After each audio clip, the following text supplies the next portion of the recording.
मेरे प्रिय आत्मन, सहज योग में आज बखना दास का एक पद लेने जा रहे हैं। बखना दास दादू के शिष्य हैं। 1550 ईस्वी में इनका जन्म हुआ और 1620 ईस्वी तक राजस्थान की धरती पर बखना दास के पवित्र चरण विचरण करते रहे। कहते हैं बखना दास, भाई रे भूख मुआ गति नाही, ताथे समझ देख मन माही। साधना के नाम पर लोग सोचते हैं कि शरीर को अगर कष्ट देंगे तो साधना ठीक होगी। बड़ी पुरानी धारणा है।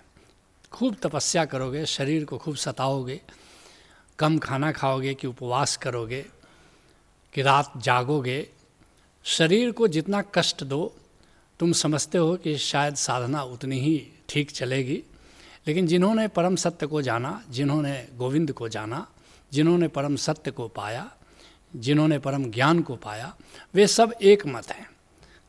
वो कृष्ण से राजी हैं। युक्ताहार विहारस्य। किसको योग फलित होता है, किसको समाधि फलित होती है, किसको परम ज्ञान फलित होता है? युक्ताहार विहारस्य। युक्ताहार होना चाहिए, सम्यक आहार होना चाहिए, सम्यक विहार होना चाहिए। काय क्लेश, भगवान महावीर की परंपरा में एक शब्द आता है कि काया को क्लेश देना है। ओशो इस बात की व्याख्या करते हुए कहते हैं कि काया में पहले ही से क्लेश बहुत है, और क्लेश देने की क्या ज़रूरत है? जो क्लेश है उसी के साक्षी हो जाए तो काय क्लेश की साधना सद जाएगी। ठीक कहते हैं बखना दास, भाई रे भूख मुआ गति नाही। अगर भूखे रहोगे तो इससे सदगति हो जाएगी, इससे परम गति हो जाएगी। अगर ऐसा तुम सोचते हो तो बड़े भ्रम में जी रहे हो। ताथे समझ ही देख मन माई।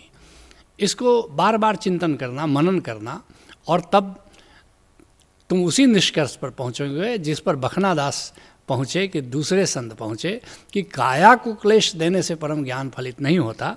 जिसको गोरखनाथ बड़े प्यारे अंदाज में कहते हैं, धाय न खाईबा और भूखे न मरीबा। ऐसा भी नहीं कि खूब जहाँ भी भोजन मिले जाओ और खूब भोजन भट्ट हो जाओ और भोजन करना शुरू करो। धाय न खाईबा और भूखे न मरीबा। लेकिन ऐसा भी नहीं कि भूखे मरे जा रहे हो, उपवास पर उपवास करते चले जा रहे हो। अहनिस लेबा ब्रह्म अग्नि का भेवम। अद्भुत बात कह रहे हैं। जठराग्नि का ख्याल नहीं करो, ब्रह्माग्नि का ख्याल करो। भूखे रहकर तुम साधना करना चाहते हो, इसकी जगह जो ब्रह्माग्नि है, जो ब्रह्म है, ब्रह्म विचार में जियो, ब्रह्म के चिंतन में जियो, ब्रह्म के सुमिरन में जियो। कहते हैं बखना दास, आ गए साध सब ही हुआ, अब भूखा कोई न मुआ। बहुत सारे संत पहले भी हुए हैं, बहुत सारे परम ज्ञानी पहले भी हुए हैं, लेकिन इतिहास में एक नाम तुम ऐसा न बता पाओगे जो भूखे मरा हो और भूखे रह करके जिसने परम ज्ञान को पाया हो। जिसके लिए संत दुलन दास कहते हैं, ना प्रभु मिली हैं जोग जापते। कठिन साधना करो, कठिन जोग करो कि एक ही आसन में बैठे रहो दिनों दिन। ना प्रभु मिली हैं जोग जापते, कि कोई मंत्र लेकर के 1 लाख, 1.25 लाख, कुछ लोग 1 करोड़ बार मंत्र को जाप करते हैं। इससे भी कुछ होने वाला नहीं है। ना पत्थरा के पूजे, और पत्थर पूज करके कोई परम ज्ञान को उपलब्ध हुआ नहीं आज तक। ना प्रभु मिली हैं पौआ पखारे, और कुछ लोग अपना पाँव धोते हैं, कुछ लोग जाकर के नदी स्नान करते हैं। इन सब बातों से भी परम ज्ञान का कोई संबंध नहीं है। ना काया के भूंजे, और भूख में अपनी काया को जलाने से भी परम ज्ञान उपलब्ध नहीं होता। इससे गोविंद के मिलने का कोई प्रश्न नहीं है। कहते हैं बखना दास, जिन पाया तिन सहजे पाया। इस बात पर ध्यान दो, जिसने भी पाया है गोविंद को, सहज रह करके पाया है। और गोविंद को जब तुम भी जानोगे तो सहजता में पाओगे। जब भक्ति समाधि में आओगे तो तुम देखोगे कि तुमने गोविंद को, ओंकार को जाना, और इसके लिए कोई तुमने कष्ट नहीं किया। इसके लिए एक ही चीज़ करना है कि सारे कष्टों के पार चले जाना है, सहज हो जाना है। असहजता में, प्रयास में तुम गोविंद को न जान पाओगे। बल्कि 8 दिन यही तैयारी चलती है कि तुम कैसे सहज हो जाओ, शांत हो जाओ, उत्तेजना से मुक्त हो जाओ, प्रयास से मुक्त हो जाओ।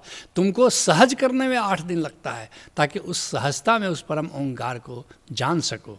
जिसके लिए संत दादू कहते हैं, सहजे मन मथियाँ ते तत पाया। जिसने सहज रह करके मन को मथा है, बस उसी ने उस परम तत्व को पाया है। अब दादू उनतो आप लखाया, जो सहज हो जाते हैं। दादू साहब कहते हैं कि गोविंद अपने आप अपना दीदार उनको करा देता है।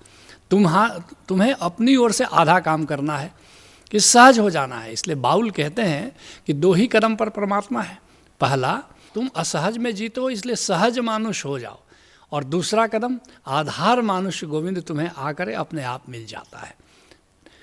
कहते हैं बखनादास, जिन पाया तिन सहजे पाया, राम रूप सब हुआ। और जैसे ही तुम गोविंद को पाते हो, गोविंद को जानते हो, बस गोविंद की ओर बढ़ना शुरू कर देते हो।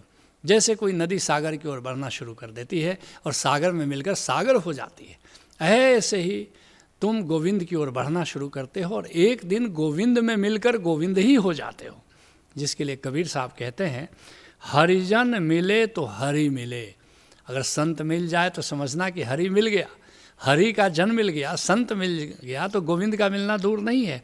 और मन पाया विश्वास, और वहाँ मन राजी हो जाता है। मंदिर पर राजी नहीं होता, मस्जिद पर राजी नहीं होता, ग्रंथ और किताब पर राजी नहीं होता, लेकिन एक बार संत मिल जाए और संत के द्वारा गोविंद मिल जाए तो मन भी राजी हो जाता है। हरि जन हरि का रूप है, ज्यों फूलन महबास। जैसे फूलों में खुशबू हो, ऐसे ही हरि के जन में हरि की सुगंध है।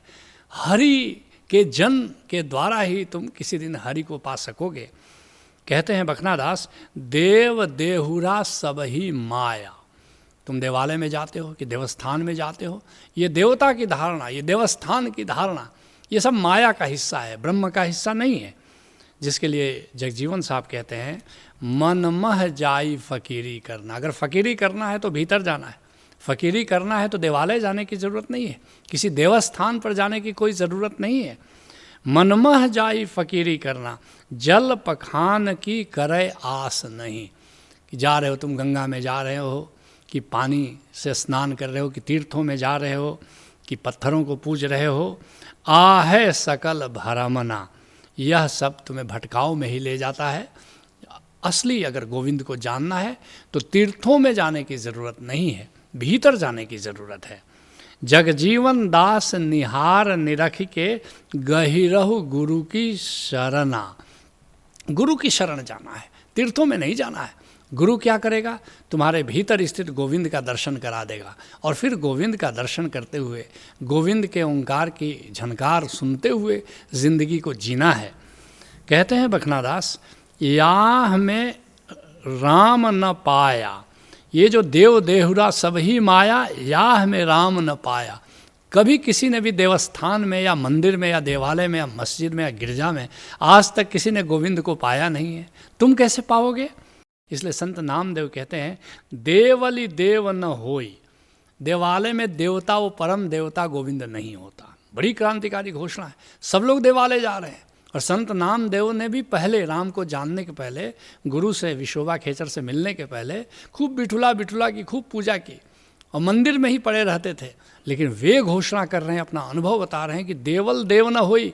देवालय में देवता का, उस परम देवता का निवास नहीं है। कहते हैं बखनादास, रमी भरमी सब ही जग मुआ, यूं ही जन्म गवाया। ऐसे ही देवालयों में रमण करते, तीर्थों में भ्रमण करते हुए लोग ऐसे ही मरे चले जा रहे हैं, जिंदगी खपी चली जा रही है, और ऐसे ही पूरा जन्म, पूरी जिंदगी वे बर्बाद किए दे रहे हैं। जिसके लिए गुरु अर्जुन देव जी कहते हैं, सिमरन वेद पुराण पुकारन पोथिया, नाम बिना सब कुछ गाली होछिया, आ वही जाहि अनेक मरमर जन्मते, बिन बूझे सब वाद जोनी भरमते। अगर नाम को तुमने नहीं जाना तो ये वेद, ये पुराण, ये ग्रंथ, ये देवालय, ये सब तुम्हारे लिए राख हैं, कूड़ा हैं, करकट हैं। और ऐसे ही लोग बार बार आते हैं, जन्मते हैं, मरते हैं, और कहते हैं बिन बूझे सब वाद। अगर राम को तुमने जाना नहीं तो तुम्हारे लिए सारे सिद्धांत की बातें हैं, और इन सिद्धांतों में कुछ रखा नहीं है, और तुम ऐसे ही विभिन्न जीवनियों में भटकते हो, आते हो, जाते हो। इसलिए कहते हैं बखनादास, जा जन को गुरु पूरा मिलया, अलख अभेव बताया। जिसे पूरा गुरु मिल जाता है, जिसे कामिल मुर्शिद मिल जाता है, बस उसी को गोविंद के भेद का पता चलता है। जिसके लिए गुरु अर्जुन देव जी फिर कहते हैं, गुरु पूरा भेंटियो बड़भागी मन ही भया परगासा। जो पूरा गुरु पा जाता है उसके भीतर ही गोविंद का प्रकाश जलता है। और कोई न पहुँचन हारा दूजा अपने साहिब का भरवासा। कोई दूसरा तुम्हें पहुँचा नहीं सकता परम ज्ञान तक, केवल तुम्हारा पूरा गुरु ही वहाँ पहुँचा सकता है। कहते हैं बखनादास, अलख अभेव बताया जा जन को गुरु पूरा मिलिया, अलख अभेव बताया। वह पूरा गुरु उस अलख जो देखा नहीं जा सकता गोविंद, उसको भी दिखा देता है। वो अभेव है, उसका भेद, उसका रहस्य नहीं जाना जा सकता, लेकिन पूरा गुरु उसका भी भेद तुम्हें बता देता है। जिसके लिए संत दादू कहते हैं, राम रस मीठा रे कोई पीवे साध सुजान, और सिद्ध साधक जोगी जति सती सभय सुखदेव। कोई साधु हो, संत हो, सुखदेव मुनि ही क्यों न हो, केवल जो राम को जानता, ओंकार को जो जानता है वही उस राम रस का पान कर सकता है। और पीवत अंत नावई ऐसा अलख अभेव। जितना भी पिए चले जाओ, कितना भी पिए चले जाओ, लेकिन तुम्हारी तृप्ति नहीं होती, क्योंकि वो अगाध है, अभेद है। इसलिए बखनादास कहते हैं, गुरु दादू ते बखना तिरिया बहुरी न संकट आया। बखनादास कहते हैं, मैं अपने गुरु दादू के द्वारा भवसागर पार कर गया, और किसी दिन तुम भी जानोगे और भवसागर पार करोगे तो गुरु के द्वारा उस राम के भेद को जान करके ही पार करोगे। और कहते हैं कि बहुरी न संकट आया। बखनादास कहते हैं कि एक बार मैंने राम रस को पीना शुरू कर दिया जब से, तब से मुझ पर कोई दुख नहीं आया, कोई कष्ट नहीं आया। जिसके लिए संत कबीर कहते हैं, बिन सतगुरु बाँचे नहीं फिर बूढ़े भव माही। अब भव सागर के त्रास में सतगुरु पकड़े बाई। बिना सतगुरु के कोई भव सागर को न कभी पार किया है, न आगे पार कर सकेगा। तुम भी किसी कामिल मुर्शिद से नाता जोड़ो, उससे राम के भेद को जानो और राम के सुमिरन में जीना शुरू करो। यही सहज योग है। हरि ओम तत्सत।